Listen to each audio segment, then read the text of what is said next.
All right, Brendan Taylor here, True School Sports. I'm with my man, Bad Blake Davis. How you doing, champ? I'm doing good, man. Yeah, good to see you. You know, ninth fight already in your career. Fight, yo.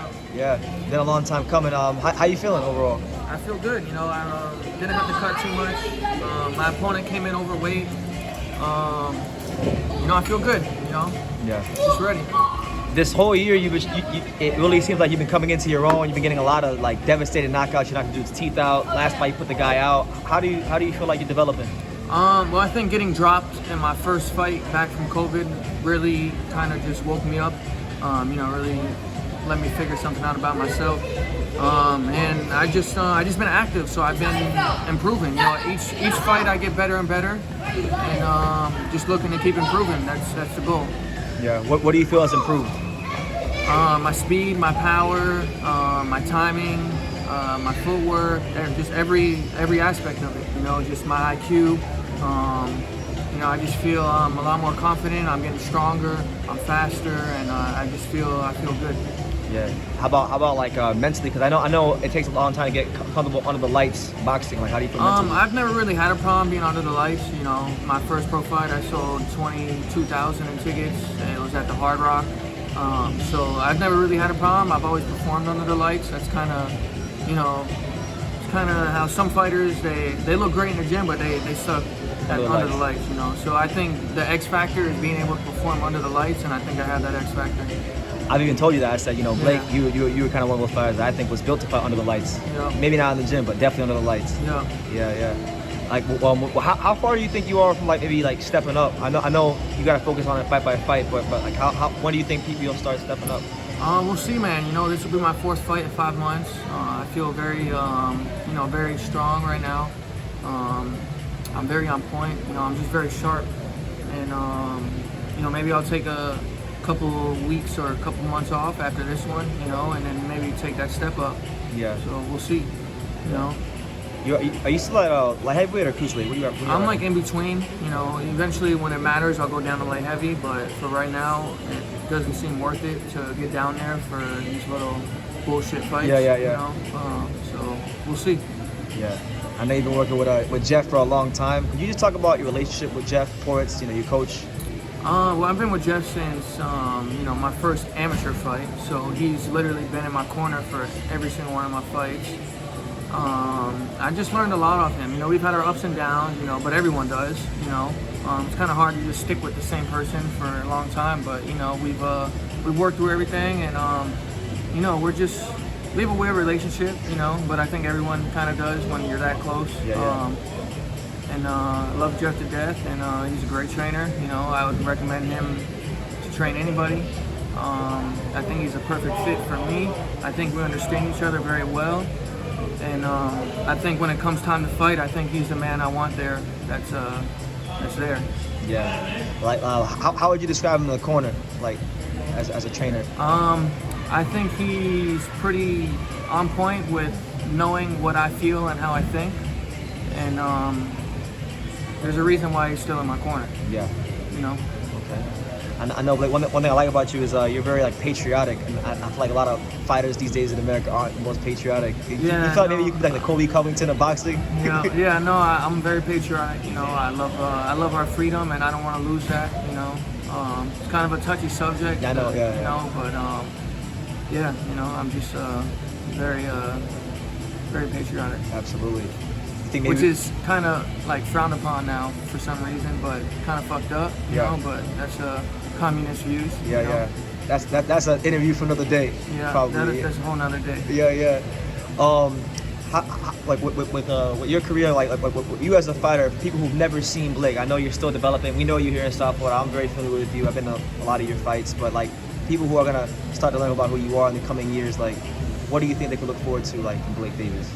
I don't know, man. I guess we'll just see how it goes. Yeah. You know, just you know, I'm running these shows. I'm fighting. I'm enjoying what I do, and I'm just growing, and you know, I'm just figuring out what I'm gonna be and what I want to do. You know, and how far I'm gonna go. A lot of fighters I know, like they sometimes when they start getting involved in boxing, they say, oh well, like the business of boxing makes them kind of sour and it ruins love for the sport. Do you still love boxing? I know. Of course, I love boxing. Yeah. I hate the atmosphere, and I hate just everything. The business. The business part. Yeah. You know, it's nasty. You know, you can't trust nobody. Everyone's out to get you. No one really cares for you. Everyone lies. Yeah. You know, everyone's scratching and clawing. You know, it's a fucked up industry. Yeah.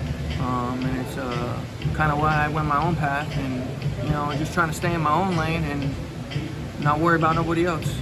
What do you think separates like the bad promotion shows from most club shows? I say just our quality, you know, just the way we run things, just every aspect I try to do, you know, the best quality I can. I'm very detailed, so, you know, it's just, I feel like I put on good quality, you know, events, you know, and great atmosphere. It's different from most, but, you know, I enjoy it, so. Yeah. You got any like dreams to maybe take it to the big venues one day? Like, we'll see, man. Yeah. You know, we'll see how it goes.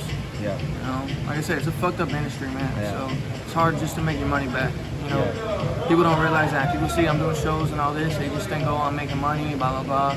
You know, I feel like I fucked up the whole boxing game down here, to be honest with you, because I started my own promotions. Now everyone wants to do that shit. You know? Yeah. So you know, now there's a lot of promotions, a lot of promoters. You know, it's kind of a mess down here, man. You know, but it's a mess everywhere right now. Yeah. You know, I feel like the whole world's a mess. Yeah. Especially the boxing game. Yeah, the boxing. There's a lot of hands in the fucked up. cookie There's jar. a lot of fighters that are great, have a lot of talent, and sacrifice everything, and you know they're not making no money still. You know, it's fucked up. It's a fucked up industry. You give your life and you don't get shit for it. Yeah. So That's why. you know, that's kind of why I'm just doing my own thing, staying in my own lane, and we'll just see where it goes. You know. Yeah. That's why. It's tough. Like I said, man, it's tough. I haven't really much made any money doing this. You know. You probably lost money, right? No, I haven't lost money. You know, I think overall I'd make some money. You know, but definitely have your losses. You know, especially doing shows. You know, it's tough. It's a tough industry, and you know, people trying to work with you and pulling out, and you know, just a whole bunch of shit, man. I've gone through a lot of crazy shit, man. I've had a fighter assault me in the gym. You know, knock his ass out. You know, I won't say no names, but you know, if they see this, they know who they are. You know. But it is what it is, man. You know. So you definitely got a little boxing to go to have that shit you just mentioned, and still press forward with a good attitude. Yeah. And then there's your opponent in the background. But yeah, man. Blake, I know you want to go eat, so I'm not gonna hold you up too much longer. But any message to the boxing world about your fight tomorrow and your career going forward? I mean, honestly, tomorrow's fight, I'm probably gonna lay this dude the fuck out. This dude looks scared. Honestly, he looks scared. He thinks it's all fun and games, and I take this game very seriously. You know, like he even messaged me like, "Where's the after party?" Like, what the fuck you mean? Where's the after party? Like, you gotta survive the fight first. You know, like I don't know. I take this very seriously. You put your life on the line, and if you think it's a fucking game, you know, you're in for a rude awakening, because I'm not fucking playing around. You know, I put my life on the line. I take this very seriously. And I'm not looking for an after party. You know, I'm looking to get through the fight.